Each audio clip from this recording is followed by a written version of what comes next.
semua yang menonton video kami saat ini. Jadi pada pagi hari ini kami akan melanjutkan serangkaian proyek podcast dari mata kuliah kami, yaitu mata kuliah Pendidikan Agama Islam dengan dosen pengampu kami, yaitu Ibu Nur Pasari, teman-teman. Ini adalah podcast ke-6 ya. Podcast ke-6 dari total 8 podcast yang akan kami jalani sampai akhir semester. Dan untuk memulai ini, saya perkenalkan diri dulu sebagai host kalian pada pagi hari ini. Nama saya Muhammad Damar Fauzan, dan dua narasumber di depan saya ini yang akan menjadi pemateri kita pada pagi hari ini. Boleh perkenalkan diri dulu, Mas dan Mbaknya? Nama saya Muhammad Fauzan.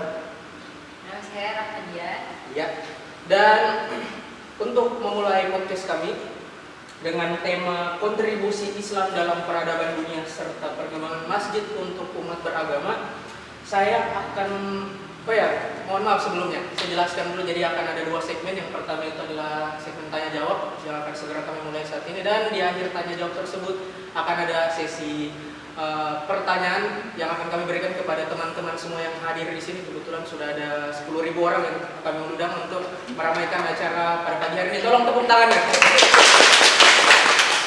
Oke, tanpa basa-basi lagi akan saya mulai dari pertanyaan yang pertama, teman-teman, mengenai apa saja nih kira-kira yang teman-teman tahu, yang sudah teman-teman pelajari dan pahami mengenai kontribusi Islam dalam perkembangan peradaban dunia.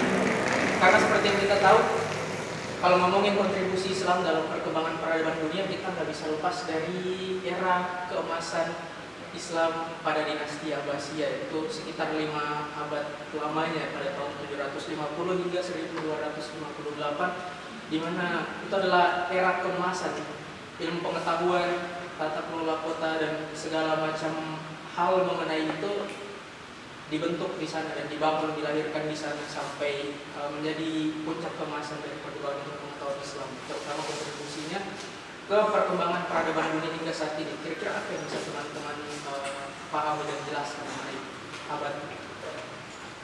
Boleh dari Mbak atau Masnya dulu? Saya. Jadi waktu itu pada masa kemasan itu kan pada dinasti Bani Abbasiyah sama Umayyah ya. Iya. Jadi di zaman itu emang ekonomi Islam tuh emang lagi bagusnya, emang puncak-puncak kejayaannya Islam.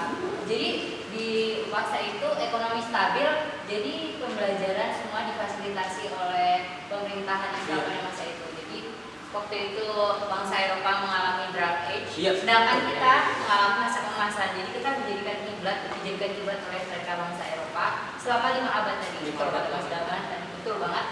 Jadi kontribusinya banyak. Tapi kita mengambil 4 poin, ada dalam bidang pendidikan, kesehatan, sains, dan seni arsitektur.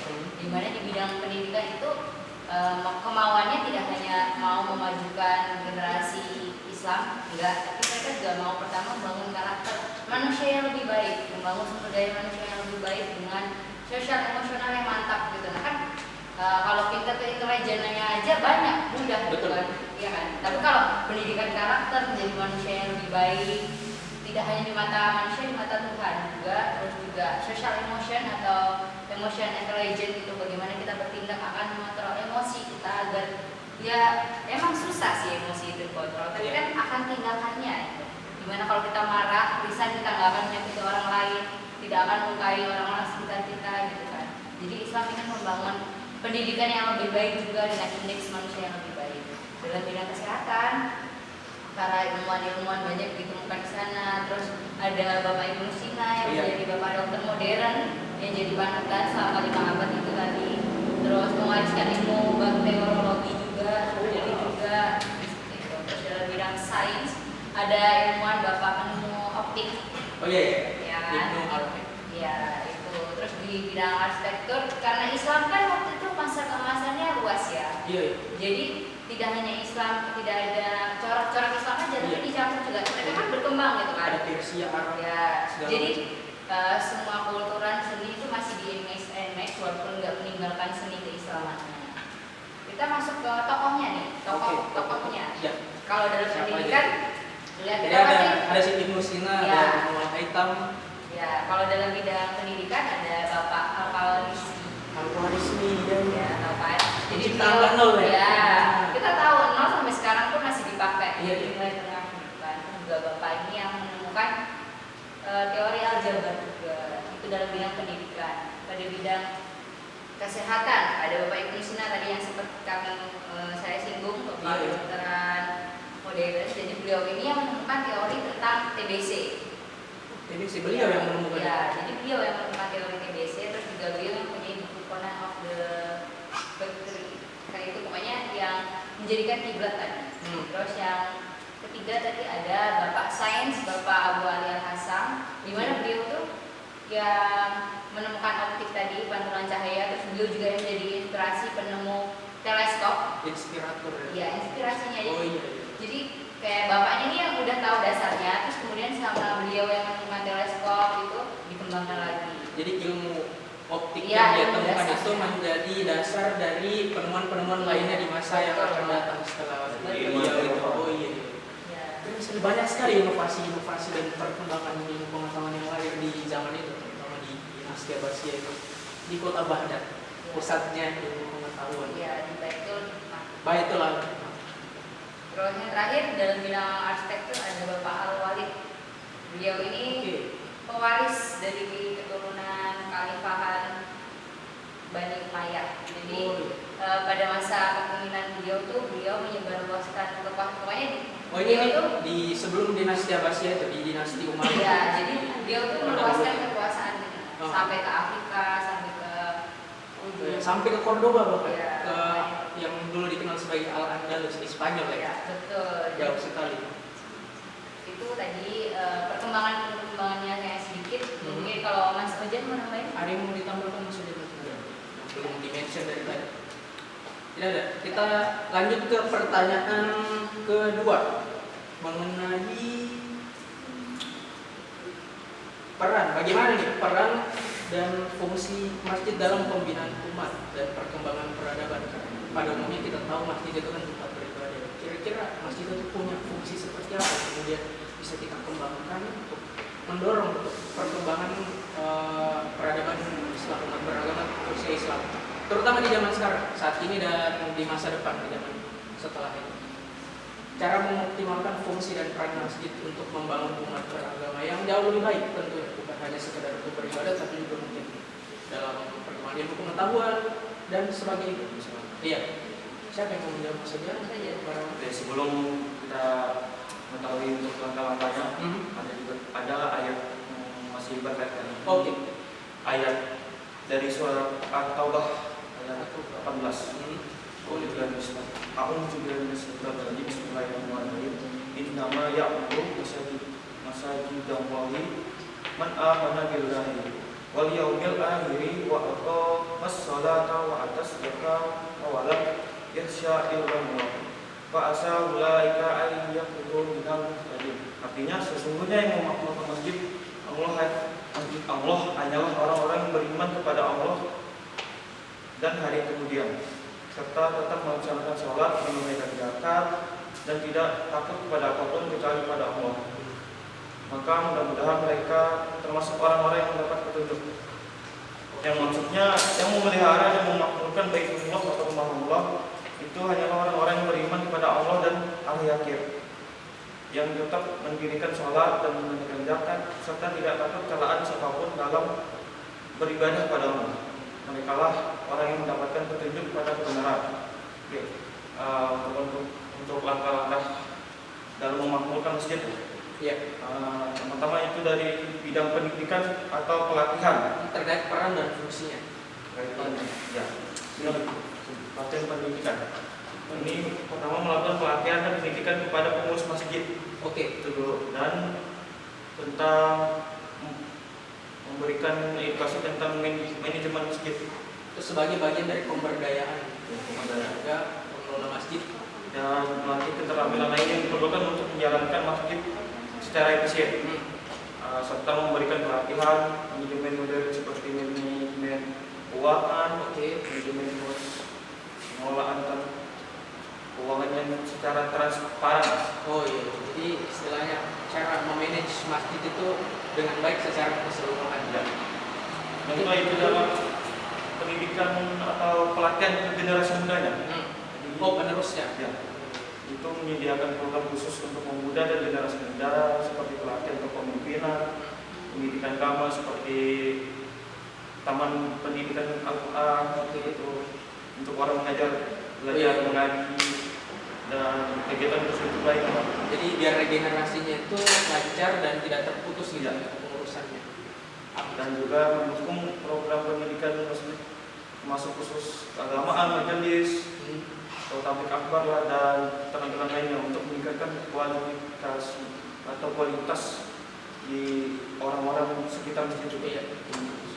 Dan yang terakhir, kalau dikaitkan dengan masa sekarang, ini pemanfaatan teknologi. Pemanfaatan teknologi Ya. Oke. Itu mendorong masjid untuk menggunakan aplikasi mobile. Oh iya. Untuk mempermudah komunikasi, serta memudahkan atau untuk pengelolaan jadwal kegiatan di luar ibadah seperti sholat, dan juga memberitakan bahwa ada penggalangan dana juga bisa untuk mempermudah penyebaran informasi Informasi, terkait ya. kegiatan di masjid itu sendiri ya. di luar ibadah. Iya. Untuk mengikuti perkembangan Zaman. juga ya. Jadi lebih dinamis istilahnya. Jadi menggunakannya itu mengelola informasi tentang kegiatan masjid, jadwal sholat juga bisa, untuk kegiatan masjid, jadwal ceramah-ceramah dan sebagainya. Jadi hal ini dapat membantu dalam penyebaran informasi dan interaksi dengan jemaah atau orang banyak secara visual. Apalagi anak-anak sekarang lebih melek teknologi, mereka lebih suka mencari informasi Sering banyak di media sosial. Iya, lebih suka mencari informasi secara online, jadi lebih mudah mungkin. Lebih efisien. Lalu apa lagi nih, Mas? Udah itu aja semua. Kurang lebih ya. Ada pemberdayaan dan segala macamnya, pemanfaatan teknologi dan pengelolaan yang jauh lebih baik dan efisien ke depan. Meningkatkan produktivitas masjid itu sendiri, bukan hanya sebagai tempat ibadah, tapi juga sebagai pusat perkembangan dan kegiatan umat beragama kita, khususnya muslim. Oke, mungkin itu saja yang bisa kita share melalui diskusi dan tanya jawab ini. Kita akan lanjut ke segmen terakhir, yaitu kami akan melempar satu kesempatan untuk teman-teman sekalian, penonton yang hadir di sini untuk bertanya dan akan langsung dijawab oleh narasumber kita yang hadir di depan ini. Oke, kira-kira ada teman-teman yang ingin bertanya yang hadir di sini, sudah bertambah, ada 12.000 orang sekarang. Silakan. Assalamualaikum warahmatullahi wabarakatuh. Waalaikumsalam warahmatullahi wabarakatuh. Sebelumnya, saya berterima kasih kepada narasumber sudah memberikan kesempatan untuk bertanya. Perkenalkan, nama saya Fatharani. Saya izin bertanya, bagaimana pemuda melakukan inovasi di masjid agar fungsi masjid bisa menarik perhatian kaum muda? Terima kasih. Oke, pertanyaan yang sangat bagus sekali. Beri tepuk tangan dulu teman-teman atas pertanyaannya. Jadi pertanyaannya kurang lebih itu mengenai inovasi seperti apa ya? Bisa pengurus muda, utamanya anak-anak muda lah, yang bisa diberikan atau dicaranya, dikembangkan dan diterapkan untuk menarik perhatian anak-anak muda lain untuk ikut berkontribusi dalam pengembangan masjid ini. Inovasi seperti apa kira-kira? Yang saya katakan tadi Iya. itu menggunakan teknologi. Pemuda ini dapat melakukan inovasi di masjid dengan memanfaatkan teknologi, seperti membuat aplikasi untuk menggunakan jemaah dalam akses informasi kegiatan di masjid, maupun itu kegiatan ibadah, kegiatan di luar ibadah seperti zakat, Dan segala macamnya, ceramah, hari besar atau kegiatan apapun itu. Jadi mereka juga bisa mengadakan acara interaktif, Iya. seperti diskusi online atau kelas virtual lah, Kelas menggunakan virtual. informasi, Oke. teknologi informasi itu. Jadi Untuk pendekatan. lebih mendekatkan masjid dengan generasi muda. Oh, iya. Bagus inovasi itu bagus. Ya. Dan Sama kalau- aja sih kayak Sama Mas aja. Fauzan tadi. Jadi kita tuh meningkatkan kegiatan yang relevan gitu dengan umatnya. Oke. Jadi biar kayak menarik daya tarik, jadi kita cari juga apa sih sebenarnya daya tarik anak remaja sekarang, anak muda zaman sekarang atau apa gitu. Mungkin contohnya kalau kaum wanita itu kan suka nih dengar dakwah gitu. Oke. Apalagi kalau pendakwahnya tuh fun, asik gitu. Ya boleh lah. Gitu. Oke. Jadi menarik daya tariknya itu gitulah kuncinya tuh, yang membuat kegiatannya relevan. Yang relevan dengan kondisi anak-anak Ya. muda saat ini. Terus meningkatkan juga kualitas masjidnya juga. Oke. Itu pendekatan paling awal mungkin bisa Iya. dimulai dari bentuk website atau aplikasi Teknologi. melalui teknologi itu untuk menarik perhatian anak-anak muda yang lain, untuk setidaknya mencoba mendekatkan diri dan berkontribusi langsung ke dalam perkembangan masjid itu sendiri. Kurang lebih itu jawabannya dia, atau ada yang ditambahkan lagi? Bagaimana Mbak Fatarani? Sudah cukup puas dengan jawabannya? Cukup puas. Oke, terima kasih. Terima kasih atas pertanyaannya dan juga terima kasih atas waktunya narasumber kita pada pagi hari ini.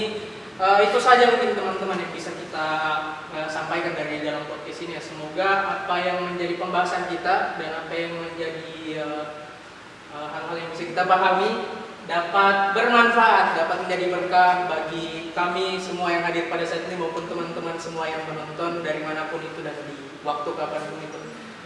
Saya tutup. Terima kasih atas waktu dan perhatiannya.